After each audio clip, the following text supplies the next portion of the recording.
나무수레라는 가구 디자인 공방을 운영하고 있는 가구 작가, 디자이너, 이름이 많습니다. 목수라는 이름도 있고 여러 가지 별명이 있는데 그냥 나무수레라고 보통 불리고 있습니다.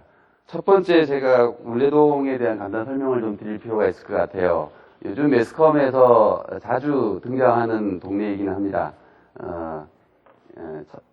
우리나라가 산업화되면서 여러 가지 소규모, 그러니까 큰 공장들도 있지만은 소규모 공장들이 그 큰 공장 주변에 많이 있습니다. 예를 들어 물레동 같은 경우는 맥주 공장도 있었고 또 방직 공장도 있었고 자동차 부품 공장도 있었고 그래서 큰 공장들이 아주 많았는데 그 공장의 배후로 금속을 가공하고 하는 그런 공장들이 소규모 공장들이 많이 몰려 있는 지역이 지금 제가 있는 물레동 3가, 4가, 5가, 또 1가, 또 양평동, 물레동 일대가 대부분 그런 공장들이 많이 모여 있습니다.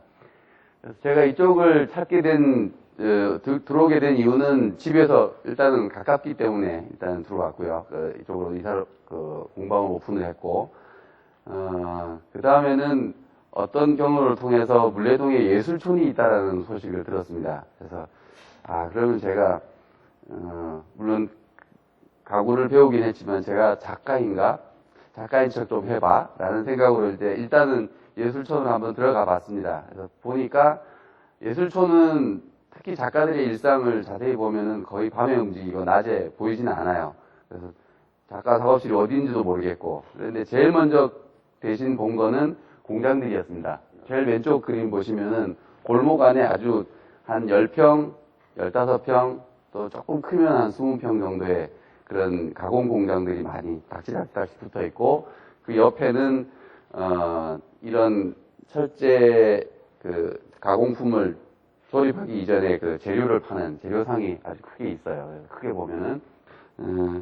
그래서 제가 2008년 겨울에 물레동에 처음 10평짜리 공방을 얻게 됩니다. 근데 얻게 되는데, 동네가 워낙에 이제 제가 들어간 쪽이 1층 다닥다닥 많이 그 가공 공장들이 있는 골목인데, 1층 같은 경우는 다 오픈되어 있어요. 골목이 좁기도 하고. 그래서 제가 뭘 하는지 다 알아요.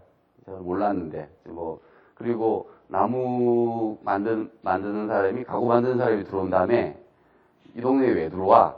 그런 얘기를 많이 들었습니다. 근데, 그거는 처음에 선입견이었던 것 같아요. 되게 관심이 많았었고, 그래서, 보통 우리 귀촌하는 분들 말씀드려보면은, 귀촌하는 사람들이 가장, 마을에서 제일 먼저 해야 될 일들은 동네 사람을 만나는 일이라고 보통 얘기를 합니다. 그리고 그 만나는 일에 투자를 많이 해야지만이 그 동네에 살 수 있다는 말씀을 어딘가 들은 것 같아요. 그래서 저도 똑같이 했습니다. 그래서 매일 만나고 인사하고 또 동네에서 한 주민으로 좀 받아주십시오. 물론 제가 노력한 것도 있지만은 다행히 이분들은 많이 열려 있었어요. 확실히 열려 있고 또 순수했고 아주 사소한 것 같지만은 어느 누군가를 만날 때 있어서 자기를 먼저 열어놓는다는 건 되게 중요한 것 같습니다. 그런 시도를 한 것이 정말 진심이었고 또 그게 그분들의 마음도 열었던 것 같습니다. 그렇게 해서 물레동 주민이 되었습니다. 그래서 그 안에 공방, 이건 사실은 제일 왼쪽 사진은 물레동 재작년 겨울에 눈 많이 왔을 때 풍경입니다. 보시다시피 공장에 철제 공장 시멘트 벽이고 쇠덩어리 굴러다니고 하는 곳에 나무 대문이 하나 떨렁 있어가지고 되게 독특하게 보이는 것도 주요했던 것 같고, 안에 공방 내부는 제가 나무를 일단 가구를 만드는 사람이기 때문에 가구 관련된 기계 또 공작 도구들이 좀 많이 있습니다. 그리고 공장 분들하고 일상을 가만히 보면은 저는 작가랍시고 다른 사람들처럼 밤늦게 일하고 밤새고 일하지는 않았습니다. 그러니까 아침에 일찍 나와가지고 작업하고 저녁에 7시 되면 퇴근하고, 그러니까 아저씨들, 공장 사장님들 일상이랑 거의 똑같아요. 그래서 아마 그게 좀 접근하기가 좀 쉬웠던 것 같습니다.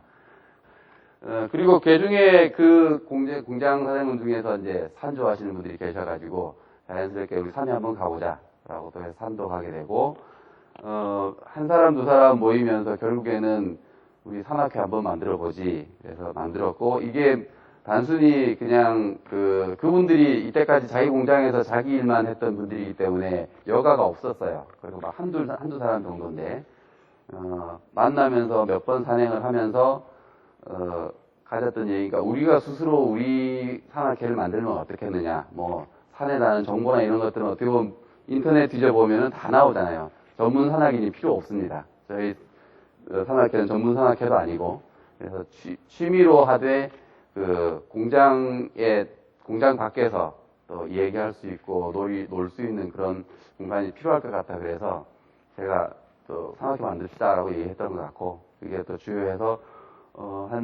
지금은 처음에는 한 7명, 8명 시작했다가 지금은 한 40명, 또 평소 산에 갈 때는 20명 정도까지 산행을 하는 산악회가 됐고, 그 다음에 두 번째로는 물레동에는 아까 예술촌이 있다고 했는데, 예술촌은 매스컴에도 자주 나오기는 하지만은 한 2007년쯤부터 재래식 공장지대에 빈 사무실이 생기면서 그쪽에 작가들이 한둘씩 오게 됐습니다. 제가 아마 중반쯤에 저도 그때 들어왔던 것 같고요. 그래서 이 작가들이 공장에 들어오게 되면서 처음에는 되게 반발이라기보다는 딴 따라들이 들어와서 동네에 물 흐려놓지 않냐라는 그런 우려들 굉장히 많이 하셨어요. 그래서 뭐, 일단은 세대 간의 나이 차이도 분명히 있는 것 같고, 뭐, 보통 작가들이 20대 후반, 20대 초반, 20대 중반부터 좀 많은 분들은 30대 후반, 40대까지 있으니까 일단은 갭이 있습니다. 그럼에도 불구하고, 일단은 들어와서 살아야 되기 때문에 작가들도.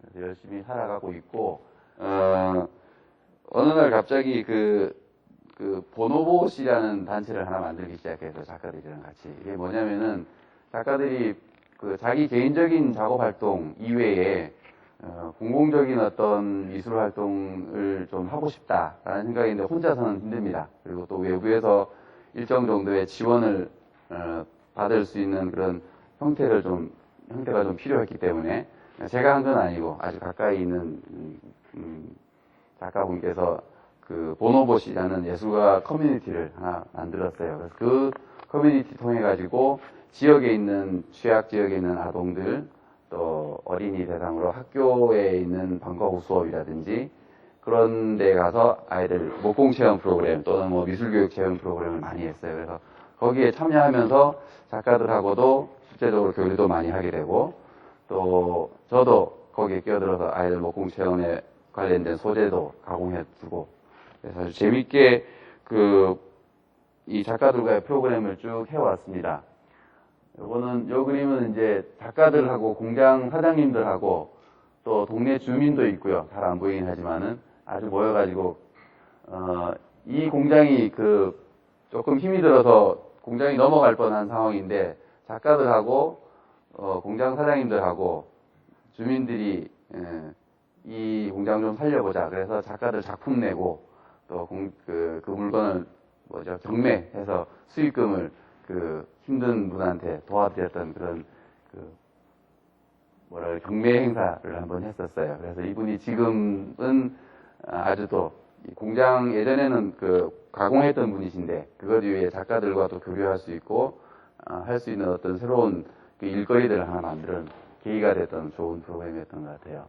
그리고 일부분은 다는 아니지만은 여기에 보면은 고양이 모양이 있죠. 옆에 있는 그거는 이제 제가 가구를 만들면서 나오는 자투리 나무들을 보통 이제 태워서 이렇게 화목 난로로 쓰고는 하는데 아이들 표현 프로그램 하는데 좀 써보자. 그래서 저렇게 붙이는 표현물로도 한번 만들어 보고 또 대나무 조각을 이어 붙여가지고 모빌도 만들어 보고 그런 여러 가지 프로그램들을 진행하면서 참 예술가들의 창작적인 어떤 의지나 이런 것들을 좀 끌어내서 같이 프로그램을 진행했던 기간이었습니다.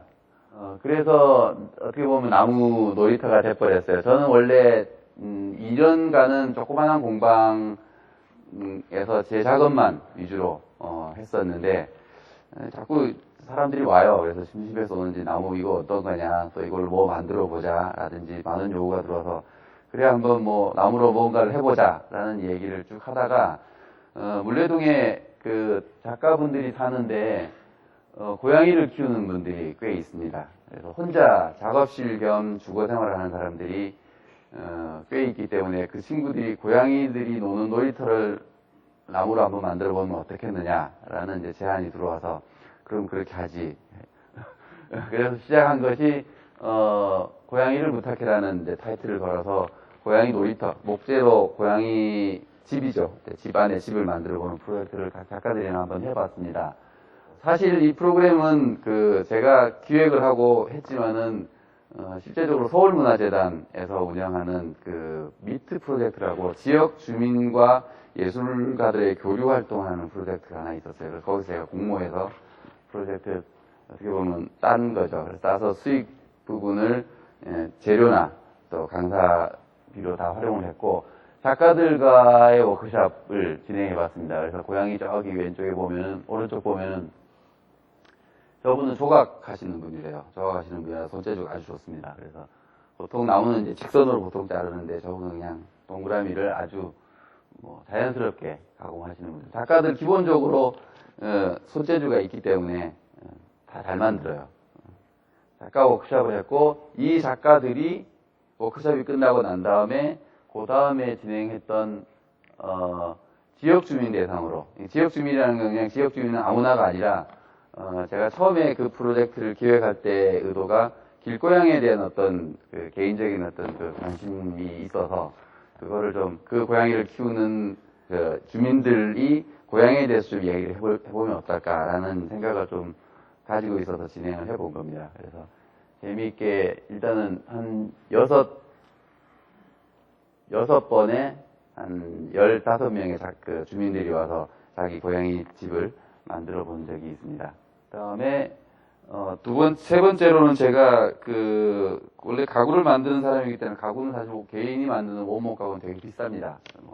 비싼 게 다른 이유가 아니고 재료 문제도 있겠지만은 하나의 가구를 만들기 때문에 들어가는 공정에 이런 것들이 그 나무를 처음부터 깎아가지고 가공해서 실까지 전체적으로 다 제가 해야 되기 때문에 가격이 좀 비쌀 수밖에 없어요. 그래서 그 가구를 시장에서 팔 수는 없습니다. 그래서 그 가구를 제작하는 과정에서 나오는 자투리 나무나 작은 나무들을 통해 가지고 작은 가구를 한번 만들어 봤어요. 그래서 쪽은 조그마한 서랍장이고 요거는 연필꽂이 또는 아니면 화장할 때 쓰는 펜 꽂는 펜꽂이 용도로 다용도로 쓸 수 있는 걸 한번 시장에 내봤는데 달시장이라고 영등포 구에서 지원을 하고 하자센터라는 청소년 교육 프로그램을 진행하는 그쪽에서 운영하는 시장이에요. 그래서 거기에서 운영하는 아트마켓에 참여를 해봤습니다. 이런 이제 여러 가지 제가 물레동에서 활동을 하면서 이거는 거의 어떻게 보면은 제 위주로 아니면은 제가 물레동에서 자립할 수 있는 어떤 프로그램이었지만은 조금 의미를 좀 더 찾아보자라고 우리 아까 설명드렸던 보노봇이라는 예술가 커뮤니티랑 의논하는 과정에서 나온 게 어르신들이 지금 보통 65세 이상이면은 사회적 혜택을 많이 받습니다. 그런데 일자리가 없어요, 실제로. 그래서 뭘 할 수도 없고 또 외부에서도 인정해 주지도 않고 그래서 의논을 하는 과정에서 그러면은 어르신들한테 목공교육을 한번 시켜봐서 그분들이 다시 교육할 수 있는 어떤 처음에는 보조 강사 수준이겠죠. 나중에는 전문 강사가 될 수 있게끔 한번 시작을 해보자라고 한 게 어르신 목공 교실이라는 걸 했고 이거는 말씀대로 저희 공방에서 쭉 해왔던 그 목공 체험 프로그램에 나왔던 모든 프로젝트들을 어르신들이 다 한번 해봐요. 그리고 목재를 다루는 기본적인 그 소양들을 배우고 해서 실제로 아까 설명드렸던 달시장에서 하는 목공 체험 프로그램에 자원봉사로 보조 활동을 하시고 자원봉사에 대한 그 활동을 쭉 해왔고 또 지금 그 보노봇이라는 단체에서 운영하고자 하는 그 어르신들 목공 이외에도 또 다른 시도는 하나는 주부들 대상으로 어머니들이 목공을 배워서 아이들한테 교육할 수 있는 그런 기회를 좀 준비는 하고는 있습니다. 그래서 내년에 아마 본격적으로 진행이 될 것 같고, 실제로 오늘 우리 서울시 준비하는 곳 쪽에서 이 지역에서 제가 일거리를 하면서 수익이 얼마나 되고 얼마나 잘 사냐로 물어봤는데, 사실은 마을에서 수익을 말하기는 서로 너 얼마 버냐라고 좀 말하기는 그렇지 않습니까? 그런데 부족하지 않게 넉넉하게 살고 있습니다. 그리고 저뿐만 아니라 다른 사람들도 충분히 살아가고 계시고요. 이 프로그램은 제목은 어르신 목공이라고 그냥 통칭 쉽게 설명하는 건데, 본래는 영등포 구립 노인복지관하고 그 다음에 아까 말씀드렸던 보노보 씨라는 그 예술가 커뮤니티 단체하고 제가 거기에 파트너로 들어가서 어르신들 교육을 했어요. 그래서 사실 이런 체험 프로그램이나 이런 교육 프로그램은 단독으로 제가 개인적으로 하기는 참 어려워요. 그래서 많은 지원이 필요하고, 또 대신 그 공공적인 의미들을 잘 살려만 낸다면은 지속적으로도 어느 마을에서든지 새로운 아이템만 개발이 된다면은 좋은 프로그램으로 좀 퍼져나가지 않을까라고 꼭 소개를 하고 싶었습니다. 마지막으로 물레동에서는 이제 제가 오늘 설명을 20분 안에 드릴 것 이외에도 엄청난 일들이 많이 있어요. 도시 텃밭도 있고, 그 다음에 예술가들이 매해 새로운 프로젝트를 자기가 개발해서 지역 주민하고 그 공공미술 형식의 프로젝트를 진행하는 많은 행사들이 있고 활동들이 있습니다. 그래서 좀 지켜봐 주시고, 또 저도 그 속에서 그냥 단순한 주민으로가 아니라 새로운 어떤 그 문화적인 어떤 콘텐츠들을 좀 만들어 볼 수 있는데 활약을 좀 할 수 있게끔, 뭐 실력은 없지만 동네에서 한 주민으로 자기 역할만 잘 한다면은 물레동에 좋은 그림을 그릴 수 있다고 생각합니다. 마지막으로 물레동이 요즘 매스컴에서 나오는 그 재개발 관련된 문제가 많이 있습니다. 그래서 그런 문제를 우리 작가들이나 또 대부분이 임대로 해서 사는 분들이기 때문에 되게 불안해요. 그래서 그런 불안감을 해소할 수는 없는 것 같아요. 어차피 개발이라는 거는 속도를 좀 늦추는 방법밖에 없고, 또 단순히 좀 빨리만 안 갔으면 좋겠다는 생각이 있습니다. 워낙에 설명해 드렸듯이 물레동에서 이렇게 재밌게 살 수 있고, 또 공동체로서 서로 주고받고 할 수 있는 일들이 아주 많습니다. 그냥 단순히 엎어가지고 새로운 건물을 짓는다고 해서 좋다는 건 아니라고 생각하고 있습니다. 짧은 시간 설명을 드렸는데 잘 이해가 되셨는지 재밌었는지 모르겠습니다. 감사합니다.